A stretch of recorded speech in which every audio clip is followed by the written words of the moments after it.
Luca Nation, your weekly content preview of the weekly PWCC auctions. One of those auctions where I'm like, there's some really good stuff. There's about 10,000 items ending tomorrow evening, Sunday, February 19th. And I think I favorited like 50 items that we could spotlight. Ooh. An exercise we might do, Cage, is, you'll name a player. I'll go to my favorites, and we'll look through some of the cards. Maybe we'll go that route. But I like it. I do think it's a bit of that head fake you mentioned a few days ago, where, we see a little bit of a peak up in prices. You did a great segment called 2 Up, 1 Down with LeBron cards. I believe the refractor kind of LeBron, Griffey, and Joe Montana. So it was kind of like a difference in pop, right? Like 30 or 50 is very different than 100. You wouldn't think, but pretty crazy. And the Montana was the one that's still... Montana was slightly off from last month. And LeBron, looks like it... I've said it before. It looked like it bottomed and picked back up, and it didn't. But, the LeBron is, that was trading in like the 40 range, and now it was 50. And the Griffey, that was a cool one. That's a record price for that card. We're just seeing a lot of Griffey stuff, start to move up. It was the Beckett 9 rubies. And that was the one last one. And then there was also in a similar auction this week, there was a PMG of Griffey that sold for a ton also. So just the Griffey stuff is just kind of moving. The PMG out of 50 was one. And so there are, and we'll get into it in a second. I don't know where you went with this weekly auction. Did you go vintage? Did you go baseball, football? Are you saying, maybe take a look at Tua cards in this offseason? We'll talk a little bit about that. I like. You said you had 50 favorites, right? 50 favorites. Probably more. Can I tell you somebody who I think should be your favorite? Sure. And you could pull it up. I know you have a bunch of this stuff, but have you ever heard of Cap Anson? So I bring a different kind of thing to the show, right? You have some modern, shiny, and when we look at auctions, it's funny, you tell the folks, we text with our group, we text with our content teams, we have Instagram chats, and a lot of auctions ended last week. Golden auctions ended, PWCC Premier auction ended. There was a liquid auction. I mean, there's always auctions ending, and you kind of did like a gloss over like auctions bad. Kind of, you know what I mean? And I'm like, wait a second, look at this thing I just did where it had, 2 cards that look like they're picking back up. And you basically were like, well, modern stuff didn't exactly do so well on this one, like modern cards. And I'm sure most of the stuff you're going to talk about are going to be modern, and that's going to be fun. Maybe there's an opportunity in modern. I like to, for these, I watched the 30 segments, for 30 with Bird versus Magic yesterday. So I consider Bird Magic modern. You consider it vintage. You consider Bird Magic modern? Yeah, 100%. And so you consider 1981 tops modern? Yeah, so does most grading companies would consider that not ultra modern, but modern. Like vintage is like, in the 70s and before. I mean, I remember vintage for a long time I think it was 1971 and before was considered vintage. I think it might be 1980 now, but Magic Bird, a lot of their cards, especially like their stuff in the 90s, I consider that modern for me. So as Cage will finish the statement, it's a quick one. My favorite card in this auction is the 1969 Topps Rolly Fingers. Rolly Fingers. Great mustache. 3 guys that rolled the best Sticky Icky back in the day from 1969. Rolly Fingers? Rolly Fingers. You said it right. Yeah. But you're saying it wrong, but I understand why. No, but do me a favor, just type in Cap Anson and look at the color on this card, okay? And I'll talk as you look at it. Because even though we talk about shiny and modern color, this card is from the 1800s, and it is one of the coolest looking cards in real high grade. Nice background, pastel colors. Like, just take a look. You're going to be surprised. And Cap Anson was like, I consider the first superstar of baseball. Played for 27 consecutive seasons. And you'd like him. You want to know why? Because baseball didn't have the money at the time, right? So guy was a first baseman. That's hilarious. Manager. This guy looks like Coach Co.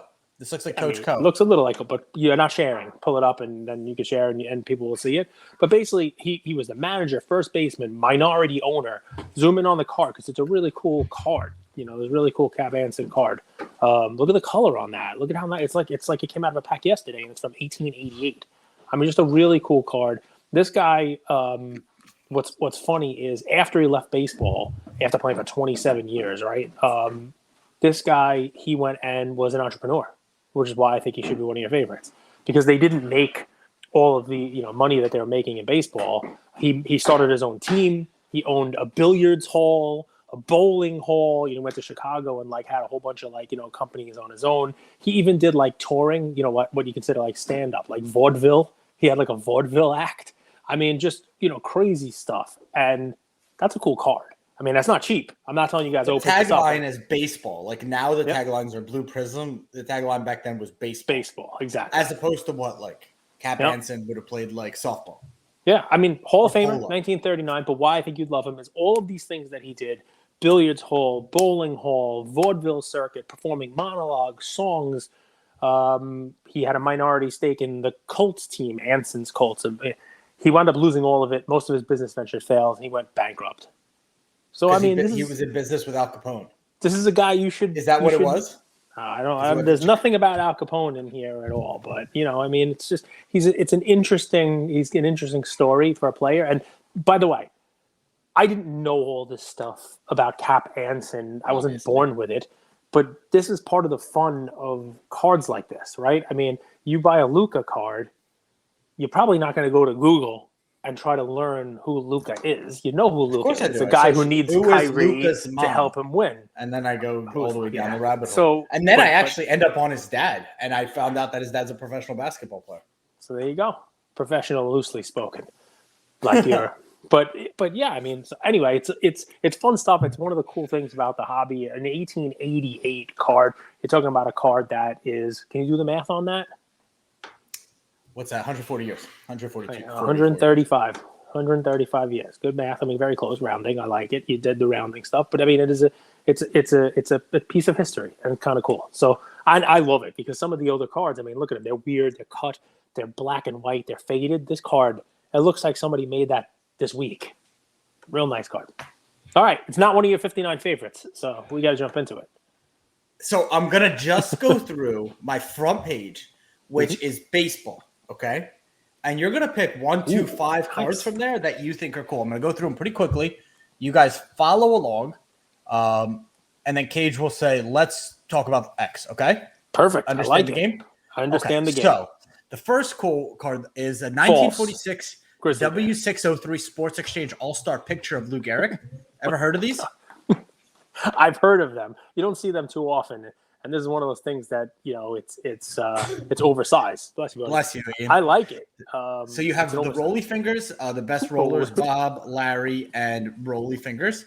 You got the Roberto Clemente. You got an Eddie Murray PSA 9. Bob and Larry. Give me Bob and Larry again. Bob and Larry. Bob and Larry Law LLC. Eddie Murray. You got a PSA 9 at $800. You guys remember a PSA 10 of this was 30,000 plus last week. Yeah, pretty crazy. You have 2 Desert Shield cards of Chipper Jones. One's is a PSA 8, one's a PSA 10. If you guys haven't listened, Mark Mader served in the U.S. Armed Forces, and we talked about this card on that guest episode. If you haven't listened to it, what's the difference between the two in the grades and price? Because I can't really see it from what. So it's $210 for the PSA 8 right now, and $1,000 at a PSA 10. Now. You got the Derek Jeter foil card. You have a few of them. You have a PSA 9, a BGS 9, and a BGS 9. For this card, I love BGS because of the subgrades. Both of these BGSs are 0.5 away. Two 9.5 subgrades and 2 9 subgrades. Gorgeous. Pop 2, Bowman Chrome, Griffey Golden Anniversary card out of 50. Yep. You got the Griffey Soul of the Game PSA 10. Impossible grade. Really, really tough. You got an Upper Deck Mickey Mantle patch. You've got an Ultimate Collection Mickey Mantle patch. You got a Derek Jeter Gold. Mike Trout Black Label Rookie. You got a Tatis Bowman Chrome Auto. Then you got some of my favorite here. So you have International Ink Juan Soto. You've got a 1-of-1 rookie Aaron Judge card. You've got – this is probably my favorite card. I love Stadium Club. I think Stadium Club photography is some of the nicest. That's Soto doing his shuffle? Yeah, you have the Soto doing a shuffle. It's an SGC 1010. You know you could trust SGC when it comes to their grading. This is a perfect card. I've subbed a ton of cards at SGC. It's really hard to get this grade. This is a gold refractor on-card auto of Stadium Club for Juan Soto. This is insane. So you have a Hank Aaron on-card auto with a game-used bat. Yeah. SGC 10 with a 9.5. So those are my baseball cards. Any of those, Cage, stick out that you would love to discuss in further detail? Well, I mean, I love the black label. The Eddie Murray is a cool one, but you kind of started the discussion off on it already.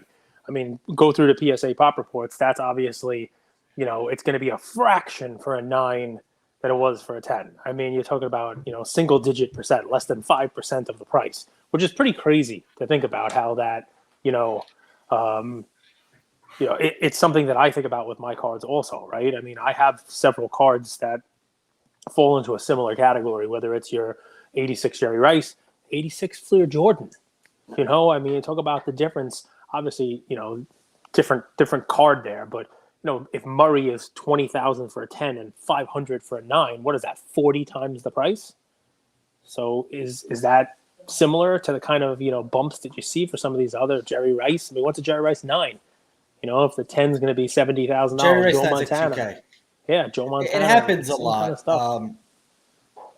And then you add that BGS 9.5 grade in it too, and it is what it is. That's just how the hobby is today. But there are still iconic cards that are affordable. So any of these you want to talk about that stick out to you? You want to talk about some of the baseball cards you have? Well, I mean, listen, the Hank Aaron. Why do you like that? And also, what I'd ask you about is you pull up the patch cards. You got a Mickey Mantle patch. You got a patch.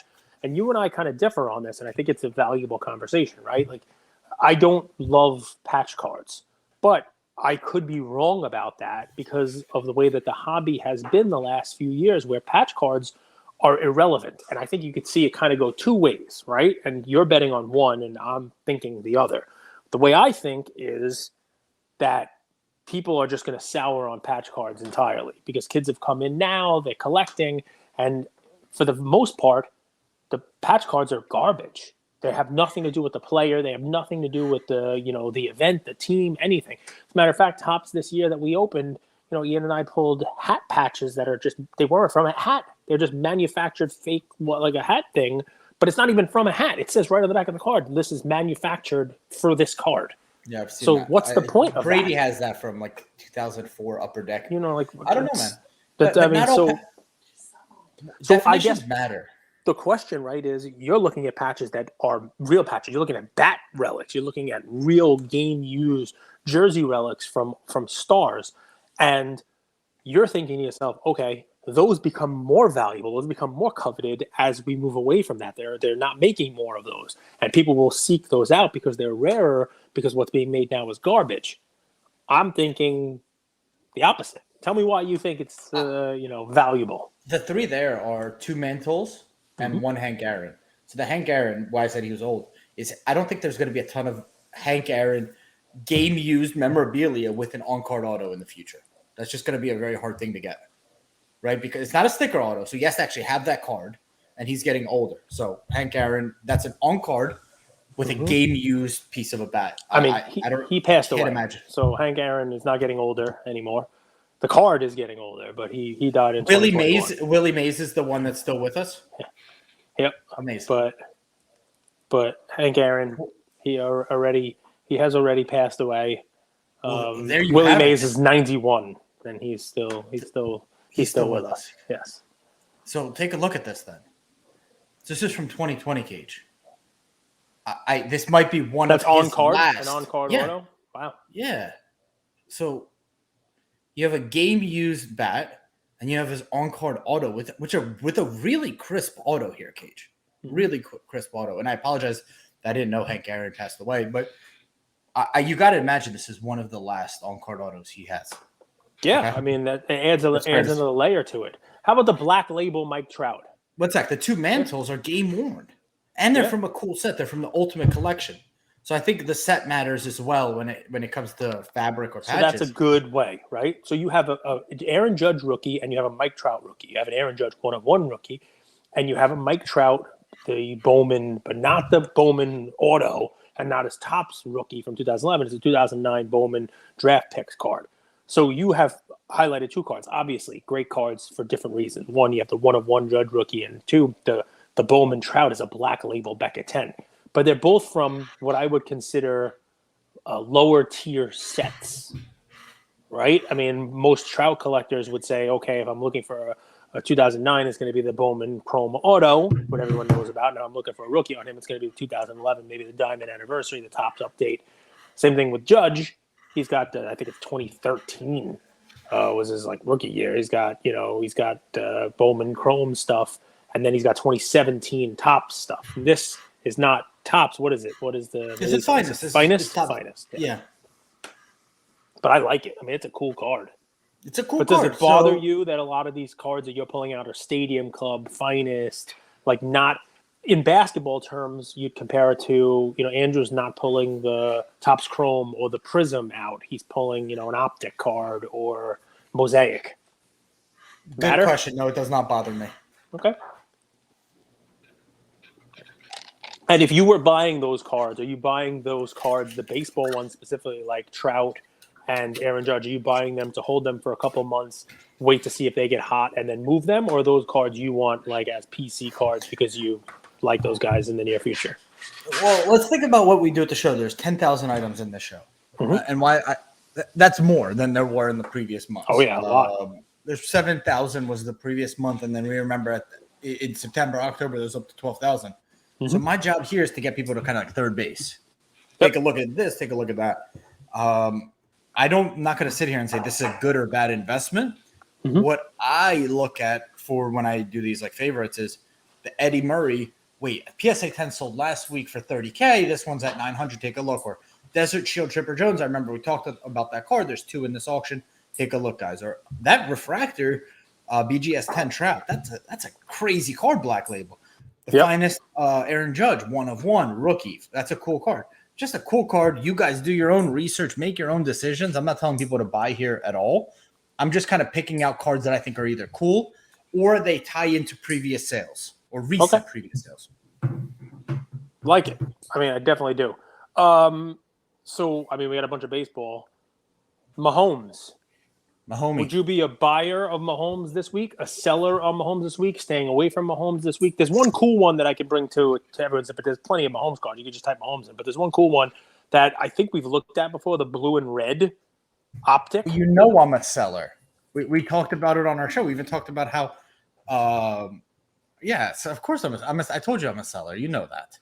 So would you be a seller on any Mahomes cards? No. Okay. Because during liquidation periods like this, when there's an event, an earnings event, a Super Bowl, you also see a lot of cool cards. Like I think that red and blue on-card auto is a pop 4 PSA 10. Yeah. It's only 23 of them. I mean, that's scarce. It's a cool numbered card. There are some interesting Mahomes. I mean, even though it's just one auction, it's just one weekly auction, you can kind of get a feel for just how much stuff there is out there. Like there's the impeccable helmet auto, that's out of 75. I don't know why they call it helmet. Obviously, it's got a jersey piece in it. I mean, even though they're calling it helmet, it's kind of weird. But that one's a PSA 10. There's only 6 10s, and that's an expensive card. There's a lot of their those stuff in here. I will say that people overpay. Like you saw a Jalen Green. I apologize. Nike swoosh out of 3. Sold in the PWCC Premier. That sold for $75,000, Cage, just because it's a PSA 10. Right. So there is a premium when it comes to these really rare cards that when they're in a PSA 10, people will pay. There'll be a competitive bidding war for them. So here's the 2 that Cage is talking about.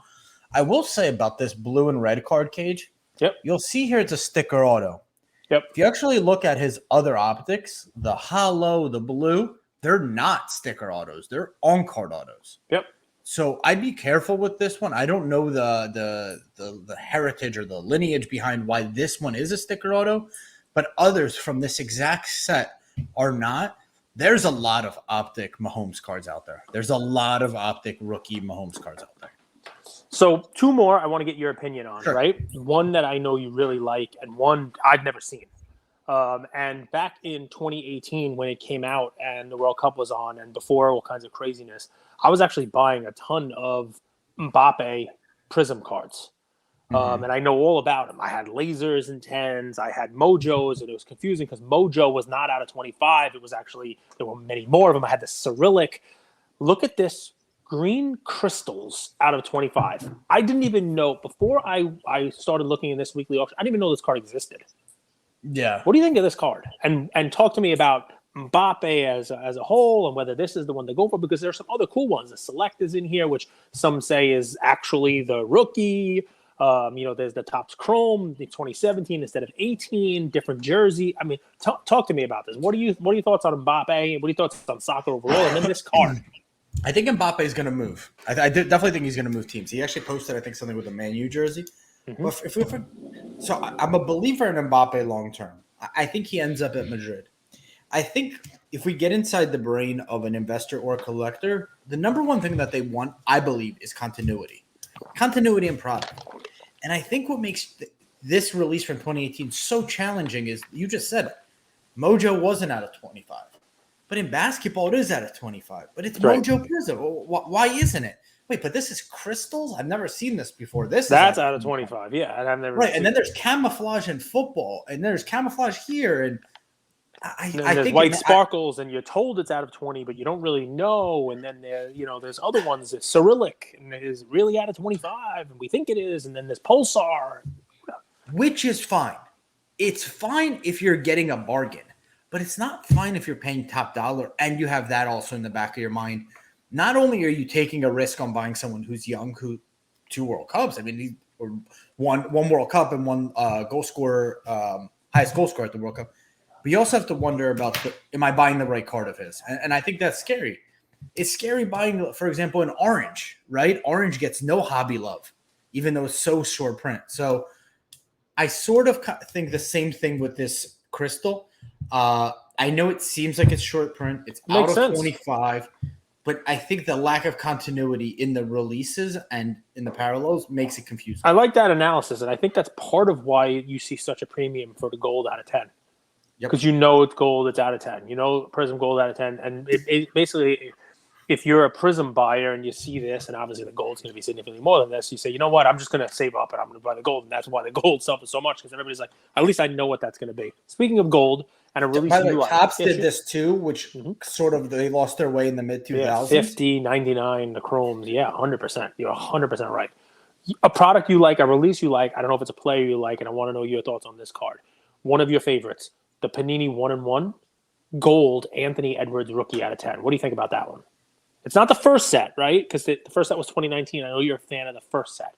But what do you think about this as a gold compared to like a Prism gold, which would sell for 10 times or 20 times the price of this? Ant showed me a little something the last few months. So if you guys haven't seen, Carl Anthony Towns had it was a calf sprain. He was supposed to be out for like 6 weeks. He's not going to be back probably till end of March, early April. You get rid of D'Lo, and now Rudy Gobert, he's been in and out of lineup. Now it's Anthony Edwards' team. If you kind of think about it, this is what we've wanted for the number 1 draft pick. So I do think that Panini 1-in-1 has incredible collector bases. A PSA 9 or a PSA 10 of this, it matters, but it comes already factory sealed with so it's like all these cards come in good condition. 9's just maybe probably a little off-centered. I think Ant might be a buy. He really came into his own the last 2, 3, 4 weeks when he had more freedom to do his thing. And I think if you look forward the next 18 months, next year or next 24 months will be his breakout season. I do believe that. Okay. So I have a question for you. I want you. I actually think LaMelo is a better buy, though. When it's all said and done, I want you to rank for me these guys. When it's all said and done now, it's not going to be the same. When it's all said and done, I want you to rank for these guys. I want you to tell me, I'm going to give you 5 names. Tell me who is going to go down as the best player of these 5. Okay? LaMelo Ball, Tyrese Maxey, Jaylen Brown, Donovan Mitchell, and Damian Lillard. So Lillard, Maxey, Mitchell, Jaylen Brown, and LaMelo Ball. Dude, you asked the toughest questions. Remember the question you asked me? What do you think Kevin Durant is thinking and feeling today? Yes, exactly. What do you think he's feeling at the What do I think is going to be if I rank him? So when they're all retired, all said and done, they're all retired. You can base on what they've done, but what do you think they're going to do? Potential, what's done, what's not done. Give me the 5 of them when it's all said and done. Who are the guys? You know, I'm going to go neck and neck, Donovan Mitchell and Lillard. Lillard's done more than Donovan Mitchell, but I think Donovan Mitchell's on a better team that could do some stuff this year. So Lillard's on the top with Donovan Mitchell also on the top. Fine. Mitchell Yes. and Lillard. Fine. Okay. I think Jaylen Brown's right there. I think he's going to have more team success, less personal success. So Brown third. Yep. Maxey and then LaMelo. Okay. So all 5 of these guys in this weekly auction have a true RPA National Treasures out of 99. All 5 of them. Okay. The Jaylen Brown one's really nice. I like Jaylen Brown. So, but here's the thing. I like that let's just go with your top guys, right? There are 3 PSA 10s out of those 5. Donovan Mitchell is one of them. Mitchell, Maxey, and Lillard. Based on the way that you rank them, you would expect Lillard, Mitchell, kind of, 1, 2, either way, and then Maxey would be the third of those. Would it surprise you if I told you that the Lillard is a distant last place of those 3? Yeah. Half the price, less than half the price of the Donovan Mitchell. Yeah, that's right. It's a sticker auto. So the Mitchell is currently sitting at $7,500, and the Lillard's $3,600, and the Maxey's $4,600. So the sticker does have something to do with that. Baking in that potential this year's success. Okay, and Maxey has more potential, right? Jaylen Brown, by the way, is at 6, and that's a 9.5, and the LaMelo Ball is actually the same price, tied for last with the Lillard.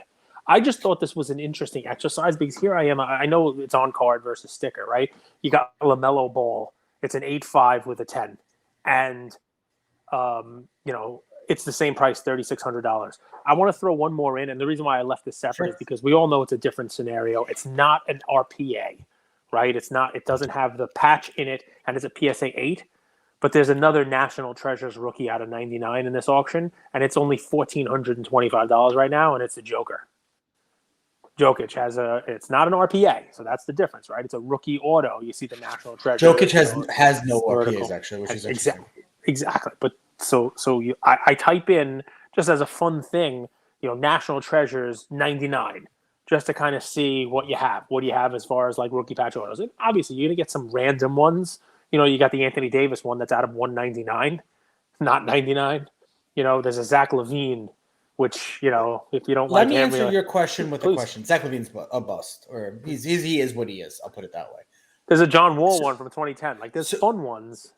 So, during September 2020, basically kind of the cream of that run-up, a Jokic Pop 1 Rookie Year Prism Gold, okay? The main card, the Prism Gold. PSA 10 Pop 1. So, for $36,000 during the height of it all, basically. What would it sell for today? Just give me a number. What do you think that card would sell for today? No idea. I think 100. 100? Okay. Yeah. I think that Jokic that you talked about, there's actually a few really nice Jokic rookies in this auction. Yep. I don't know what it is about. You guys know I kind of go through the Jokic market every time, and there haven't been a ton of rookies. There's a few, probably 5, I think, or 6 nice Jokic rookies in this auction. That NT of his rookie year, you don't see that come up very often. And what is that, 1/5, 1/6 of the guys you mentioned? Yeah. It's a gorgeous card. It's a really nice fun card. stuff. So I found one more before I move away from the RPA, just by comparison, right? Because I actually think that this is a good ceiling comparison to LaMelo Ball or Tyrese Maxey as to what I think their careers are going to be. And yet the Maxey's $4,600 and LaMelo is $3,600, and they're going to be crazy. And this is a BGS 9.5. Clear, RPA out of 99, and it's sitting at $310, and it's a guy you like. I might have to buy this. I know who it is. It's CJ McCollum. CJ McCollum with a nice 3-color jersey patch, like really nice CJ McCollum. And guys, we do this for a reason, right? We do this because it's great to see the top ones. It's great to see the Donovan Mitchell because he's potentially doing great this year. It's great to see, LaMelo Ball, even though it's an 8.5/10, selling for as much as a Damian Lillard. Scroll down a little bit. Right there on the first page, just type in National Treasures, out of 99 or RPA or whatever you want to type in. CJ McCollum is a stud. Yeah. And here's his 9.5 Gem Mint RPA National Treasures out of 99. No graded higher. None higher on this for $310. I would actually say he's a great comp in just a player to Maxey. Yeah. Their styles are similar, undersized guards. So think about that for a sec. Well, I'll go one 1/15 of the further. price. So I was favoriting and watching a card on eBay. It was the immaculate Mhm. CJ McCollum, and it was just sitting there at $60 all week. So it's a great way to see that demand just fizzles out after a certain point. Yeah, I mean it's. Do you know CJ's the president of the Players Association? Yeah, You did. you If told you guys want to, I never you guys checked gonna it, wanna but go you watch. told me. him and Jose Alvarado did like a live show with JJ Redick. It's pretty cool, Cage. They're doing these live podcasts now. This is kind of like the new media, so to speak, where you still do your podcast, but you do it live in front of an audience. You sell out tickets, and then there's a Q&A portion towards the end as well. Andrew met him Who? and Siege? gave him a card. So I gave him a really holds nice a card. special place. What card did you give him?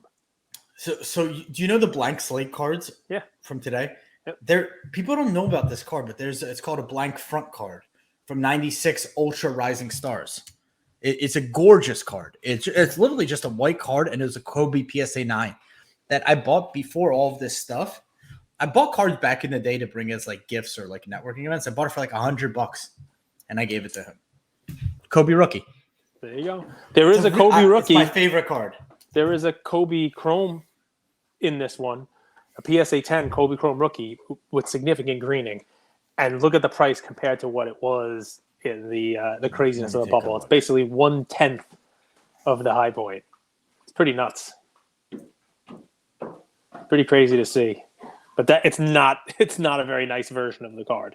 But you could take a look at it. Let me actually share with you guys. So I wouldn't go for base Kobe cards, but there are quite a few refractors of his, Cage. Mhm. So there's a few. So take a look at this, guys. So you have the Bowman's Best refractor right here, 2 of them. Yep. Look at this price difference, right? I can't figure out why there's this price difference, but one's sitting at $1,525, the other's at $2,600, and I think it has something to do with PWCC only labeling one as a PSA Pop 1 of 13, but there's 2 of them right next to each other. Then you have the traditional rookie R23 card sitting at $8,500 for a PSA 10, and right next to it for a PSA 9, $525. So, and then you have his main card page. This is the card that people chase after. So you got 16,500. That's nice. It's like the gold refractor, the finest air card. So there's quite a bit of Kobe, really nice Kobe's in this auction. All right. This is another one, the Skybox Premium, the green new border. editions. That's cool. Those are really nice. Really hard to get a 10 on. That's cool design for the times. You know what I mean? That's a really cool design. The only thing I'll throw up on here is there are some really nice Pokemon cards in this one as well. A lot of first edition, 1999. The base set, the first English edition, PSA 10s. If you're trying to build a set, it looks like somebody broke a set up.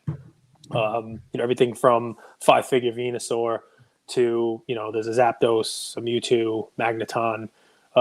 These will probably all go for 5 figures when it's said and done.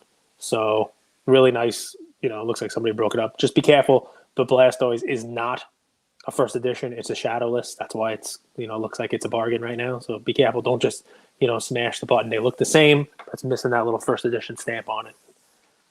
So I gotta ask you. So no basketball. So I watched a little hockey yesterday, and I watched Edmonton versus the Rangers because I like learning new sports and understanding. And Connor McDavid, right? So you have 2 guys on this team.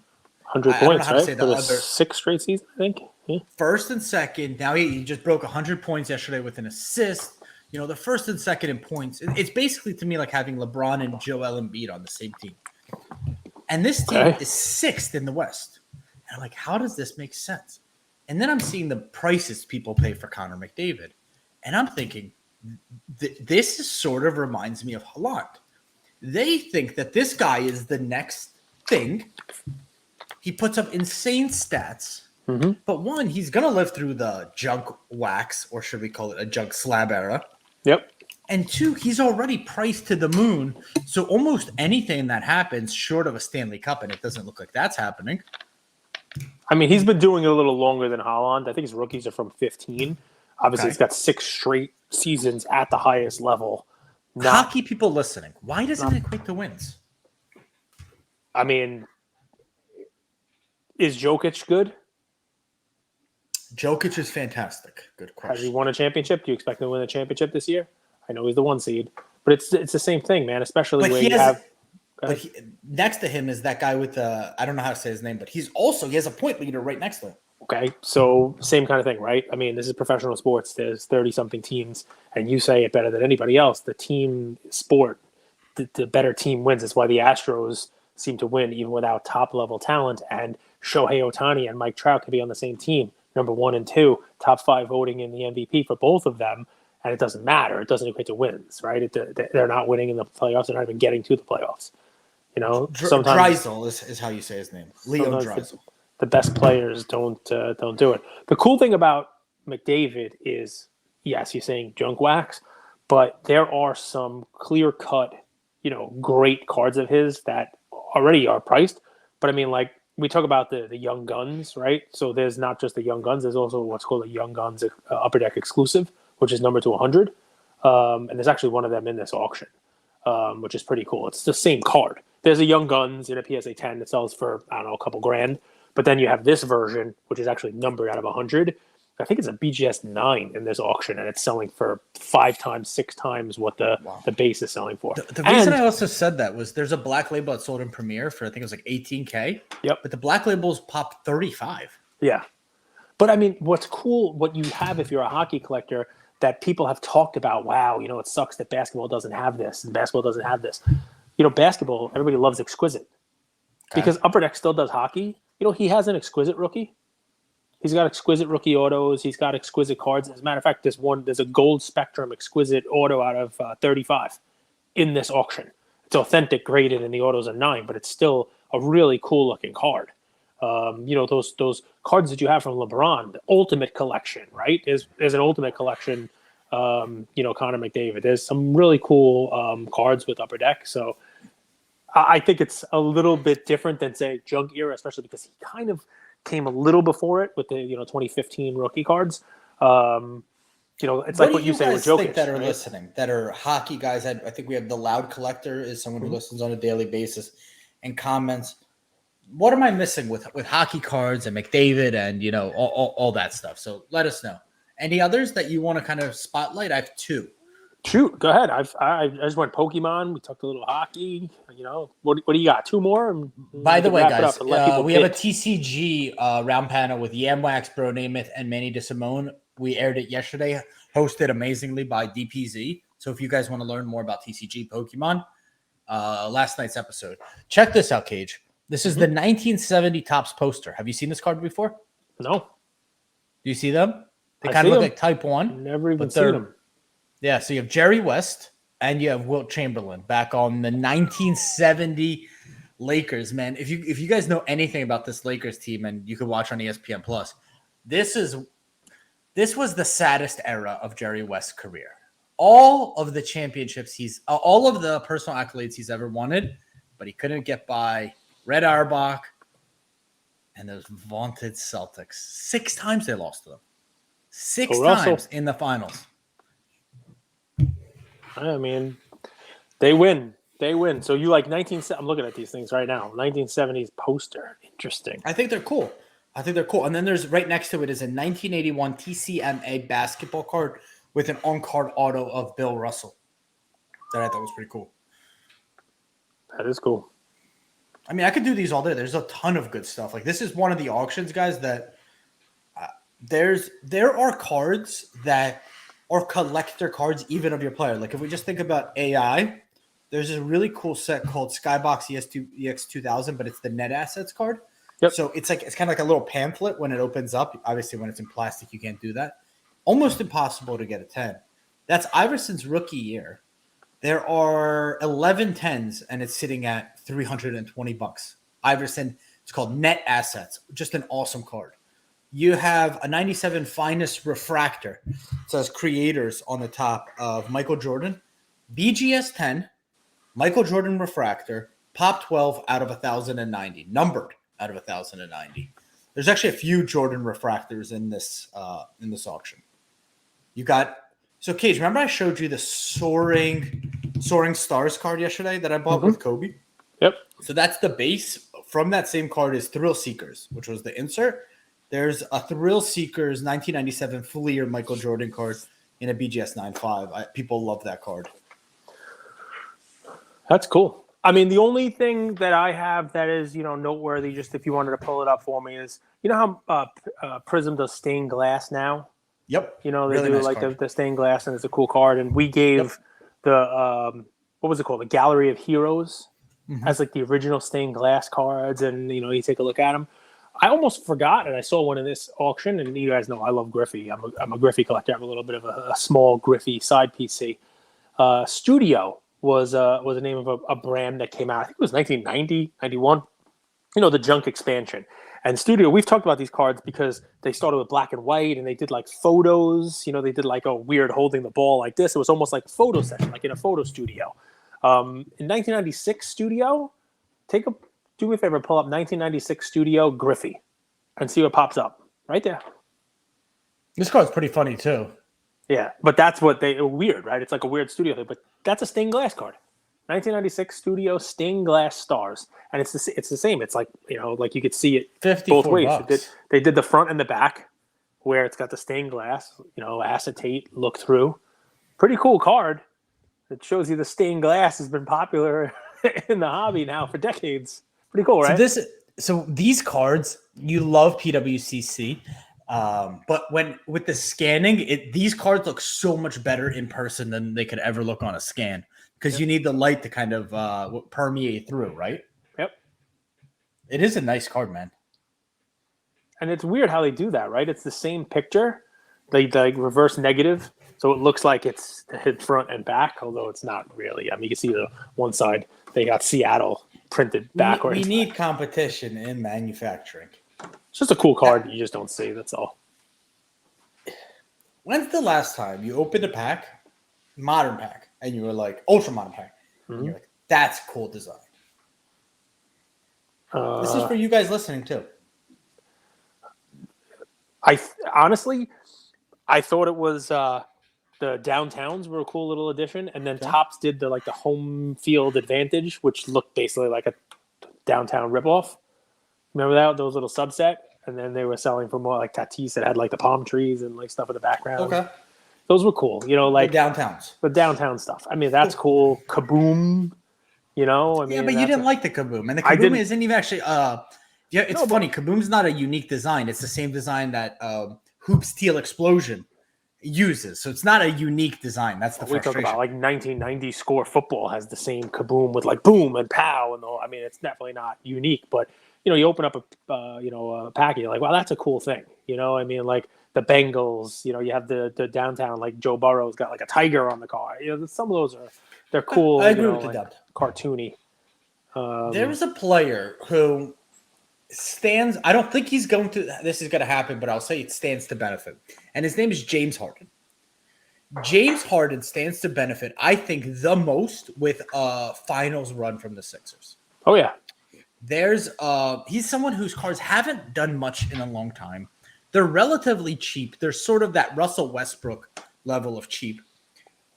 You have his Bowman 48 black. So it's the same year as Curry. So it's the Bowman Curry rookie card, but with the black border. It's numbered to 48. It's pop 4. You have a Harden sitting there at $450. Wow!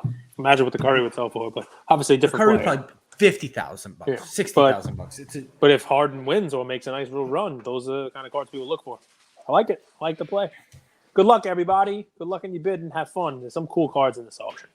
With nearly 40 years as the most trusted resource for collectors, dating back to the first Beckett magazine in 1984, Beckett has been the brand that bridges generations of the hobby. We're happy to be partnering with Beckett and look forward to keeping you all updated on the big things happening at the company in 2023.